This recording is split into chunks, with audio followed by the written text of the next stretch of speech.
First Step Ever podcast, and I am Ishani Nigam, your host and producer of the podcast. This podcast is made for all the disruptors around the globe who know that they are made for something, for that one thing, but fear of embarrassment, fear of rejection, the fear of fear itself holds us back at some point in time.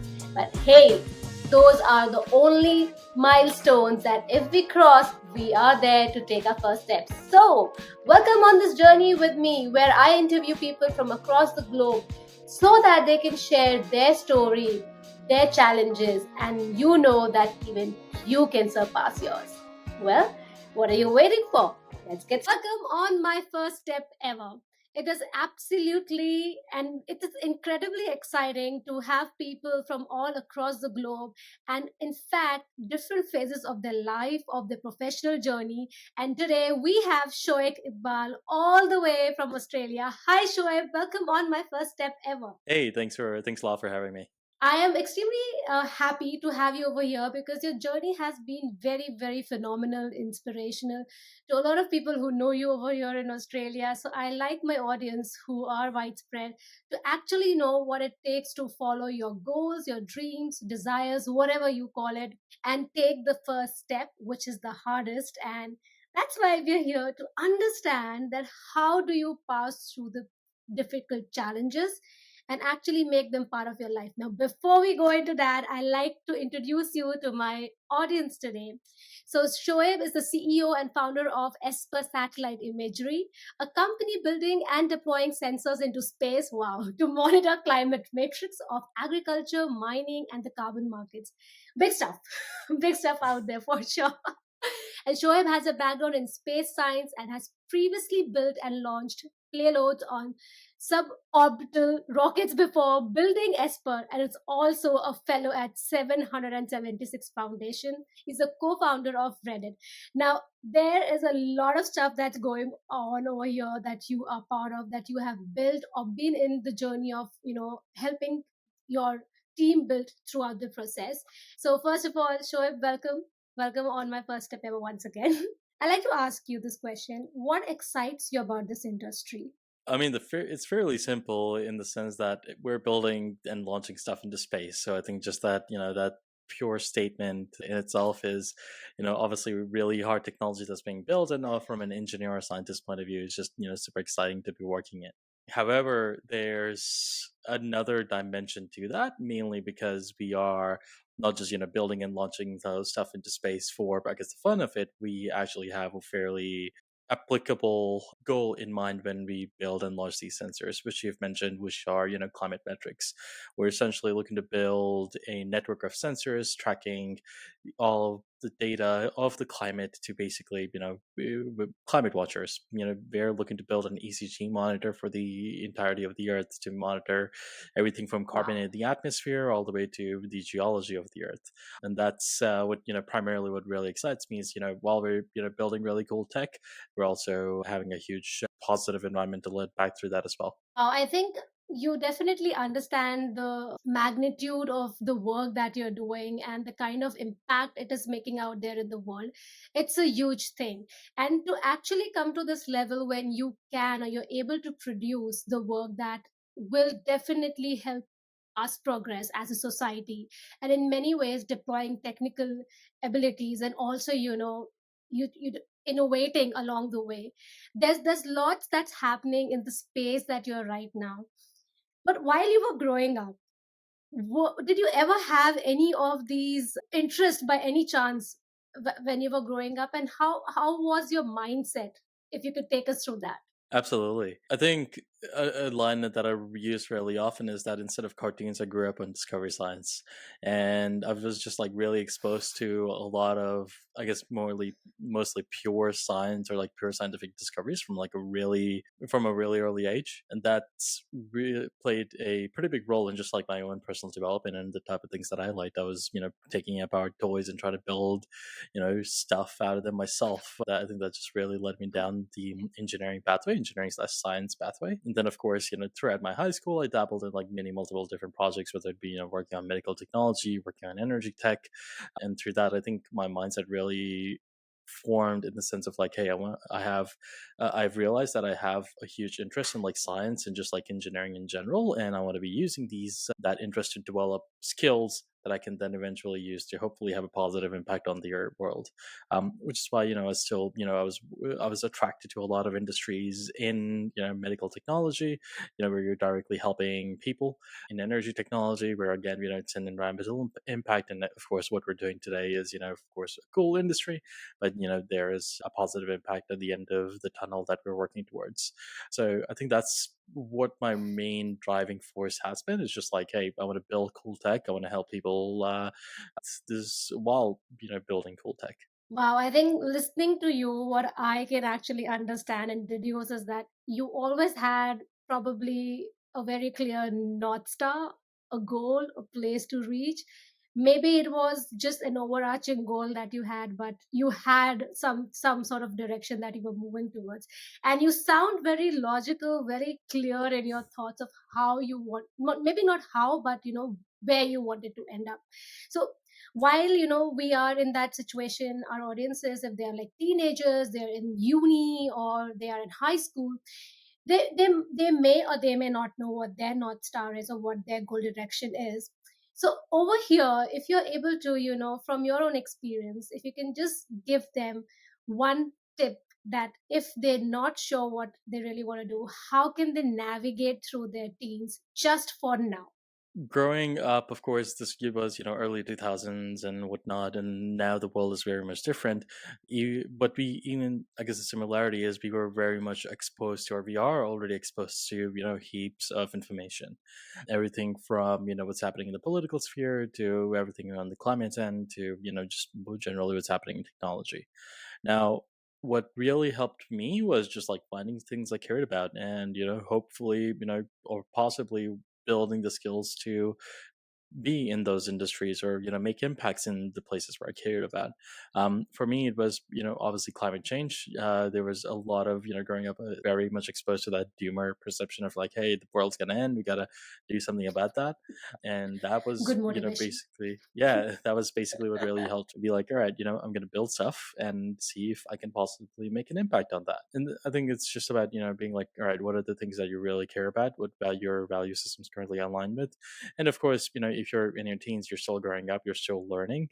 But I think that's the best age to be at to explore a lot of these things. Whether it just be binging a lot of content just to find what you care about, and then going out and possibly seeing whether if you want to be activists, you want to participate in activism about something, or possibly in be building some stuff to, I guess, to solve things or different problems that you think are important to you. So that's a little bit of Twirlian advice that I would probably give. It's a bit abstract.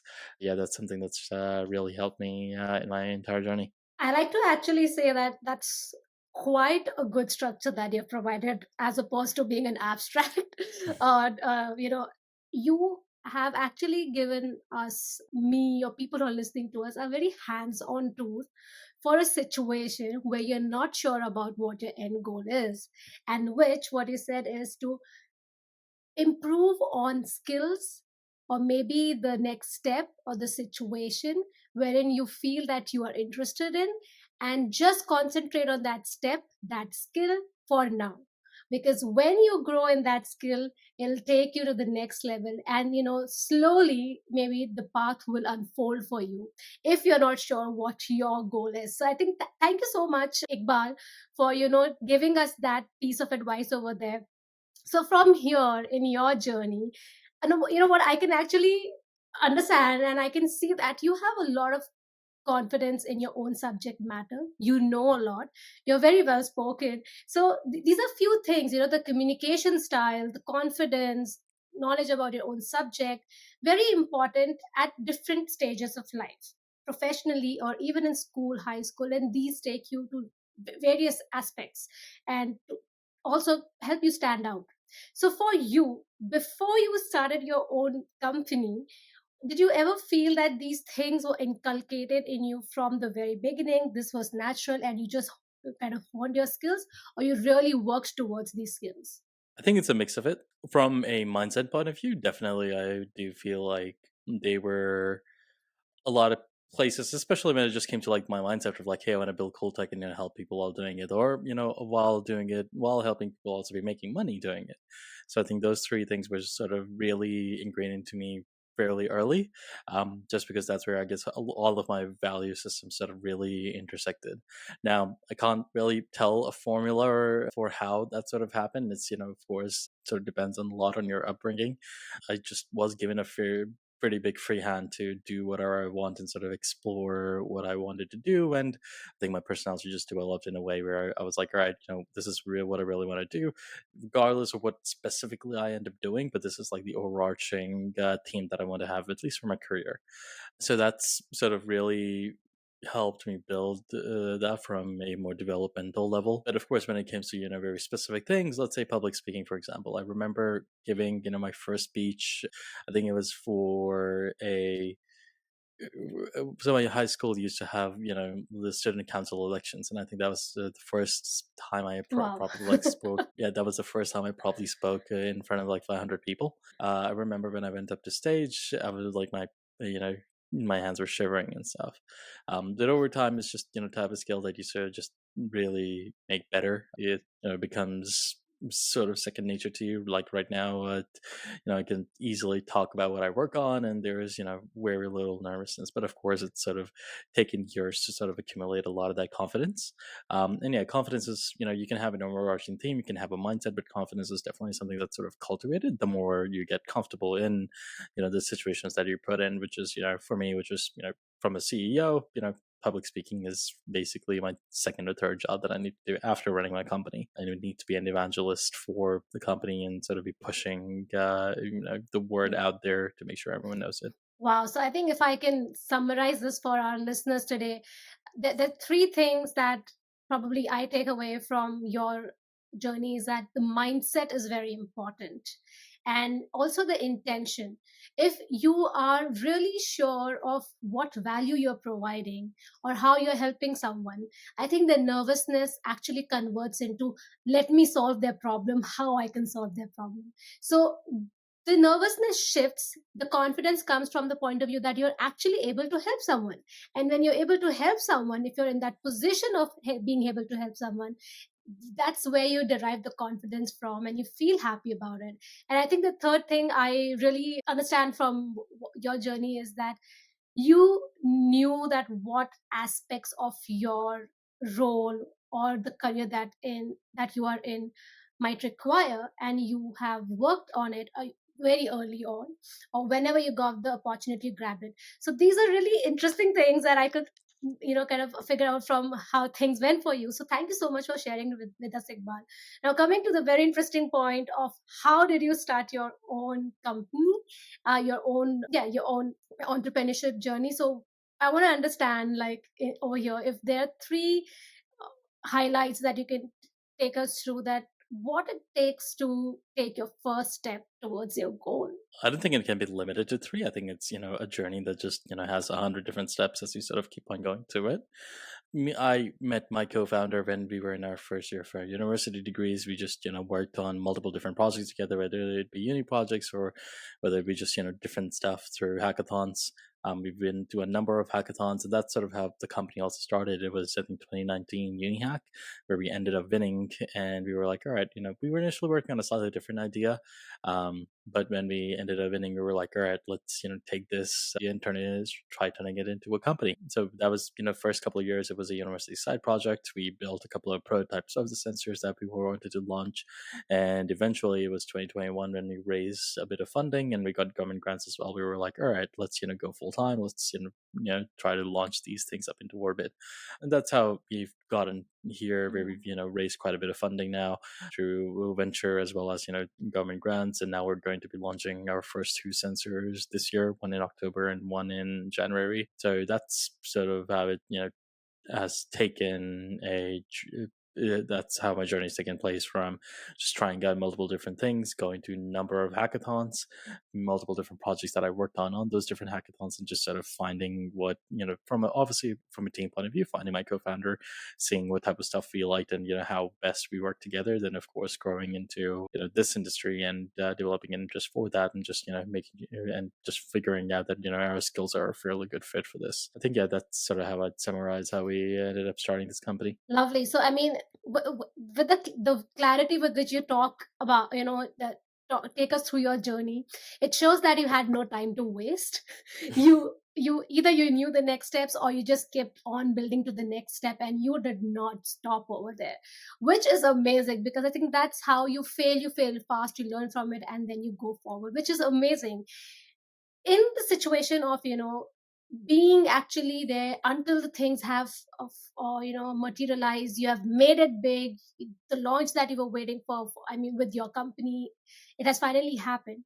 Before that, most of us over here listening to us, when they want to kind of either maybe start the YouTube channel, or maybe they want the job that they were looking for, or start their own company, all these processes, it seems so big in someone's head before they've actually started off, because everything is in the head. For you, Iqbal, I don't know how how your situation panned, because it seems like you never stopped, you just went on one after the other. How did you deal with the failure, if that ever happened in that process? I mean, mentally. You just keep rolling with the punches. That's basically the best advice for failure anyone can ever be given. Essentially, you need to failure is going to be just super common, where it's like, having a strategy to dealing with failure is inefficient. It's literally much more easier to just be like, all right, something this has happened, I'm emotionally processing, I'm dealing with it, and then you just move forward. Yeah, it's just a typical process of grief, and you just want to be going through that process of grief as quickly as possible while building a thick skin. So, and as you build a thick skin, the process of grief just gets a lot easier, and just gets a lot quicker as well to go through it, just so you can free up a lot of your mental capital to go out and work on the next opportunity, or go out and build the next thing. I think that's at least how I deal with it, and it's, I'd say, but of course, there's no healthy or unhealthy way of dealing with failures. Eventually, it is a process of grieving, and getting over that grief, learning from it, and then moving forward.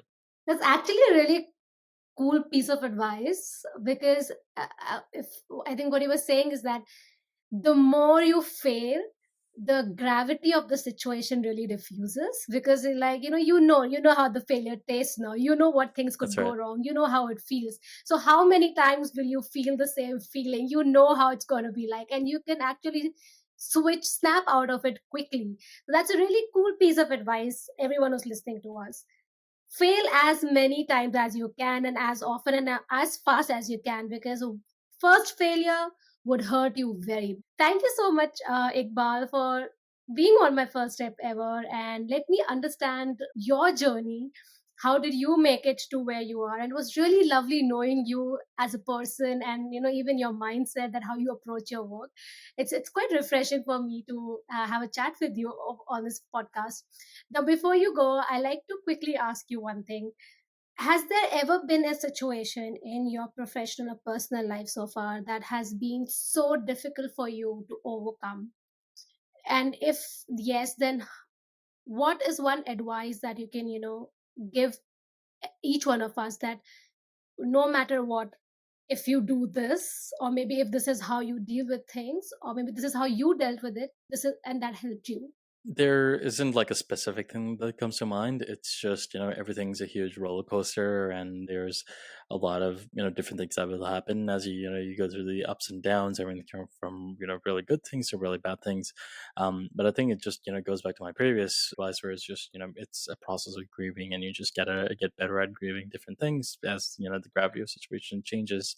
And of course, some lows are very low, and some highs are very high, and you can come down from those highs pretty drastically as well. So I've been through quite a bit of that, and of course, the next few years of my career will be very similar, where it'll be a lot of highs, a lot of lows.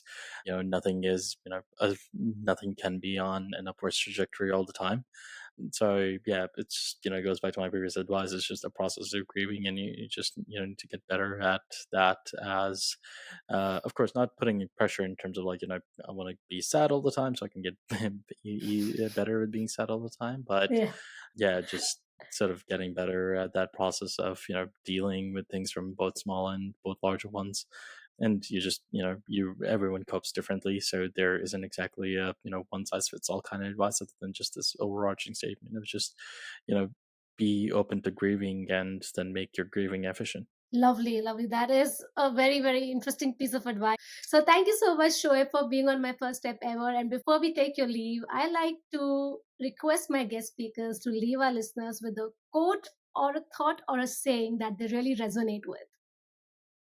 Well, honestly, I don't think I can think of one. That's all good. I think one thing that I can summarize from your journey that you have shared with us today is start experiencing failure sooner and as much as you can, so that you know the taste of it and you can actually concentrate on what's more important is to keep trying. So thank you so much, Shoaib, on being on my first step ever. If you're still glued together on this episode, thank you so much. I really appreciate that. And if you really want to hear more such stories from around the globe, then subscribe to my First Step Ever podcast on Apple Podcasts, Google, and Spotify, whichever platform you prefer.